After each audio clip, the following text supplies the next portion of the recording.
एक सुंदर सा गांव था। नाम था भोला नागोरी। उसी गांव में रहता था हमारा हीरो राइस्टार। एक भोला भाला मिडिल क्लास लड़का, लेकिन दिल का बहुत बड़ा। गांव में हर बुजुर्ग को देखकर झुककर नमस्कार करता। सब उसे पसंद करते थे, लेकिन उसे पसंद थी प्रिया। बचपन से ही दोनों एक दूसरे को चाहते थे। राइस्टार का एक खेत भी था गांव के बीचों बीच। उसी खेत में उसने मेहनत से फसल लगाई थी। उसका सपना था फसल बेचकर पैसे कमाएगा और एक दिन प्रिया से शादी करेगा। राइस्टार का एक और दोस्त था ज्ञान भाई। दूसरे गांव में रहता था, बहुत अमीर घर से था। उसके दादाजी के परदादाजी तक सब अंबानी जैसे थे, लेकिन फिर भी ज्ञान भाई उसका जिगरी यार था।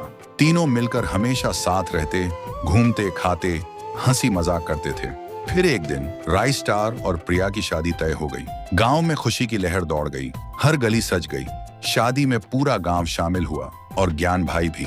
शादी धूमधाम से हुई। शादी की पहली रात प्रिया ने घर में कदम रखते ही कहा, मुझे तबीयत ठीक नहीं लग रही, उल्टी जैसा लग रहा है, मैं दूसरे कमरे में सो जाऊंगी। राइस्टार मुस्कुराते हुए बोला, ठीक है, कोई बात नहीं। रात को राइस्टार सो रहा होता है, तभी दूसरे कमरे से अजीब सी आवाजें आती हैं। वो धीरे से उठता है और दबे पांव दूसरे कमरे में जाने लगता है, और फिर जो देखता है उसकी आंखें फटी की फटी रह जाती हैं। सामने प्रिया और ज्ञान भाई एक ही बिस्तर पर लेटे हैं। दोनों हंस रहे थे। ज्ञान भाई बोला, राइस्टार को अच्छे से बेवकूफ बनाया ना? प्रिया बोली, हाँ, इसे तो समझ ही नहीं आया कि हम कब से साथ हैं।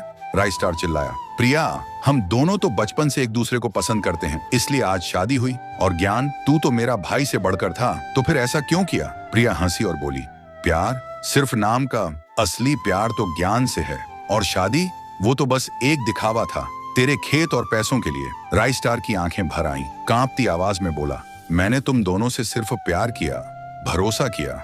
ज्ञान भाई मुस्कुराते हुए बोला, और हमने उस प्यार को बेच दिया अपने फायदे के लिए। और तभी प्रिया ने उठाई एक छुरी और राइस्टार पर वार कर दिया। राइस्टार चिल्ला भी नहीं पाया। उसी वक्त उसकी मौत हो गई। ज्ञान बोला, अब ये कभी वापस नहीं आएगा।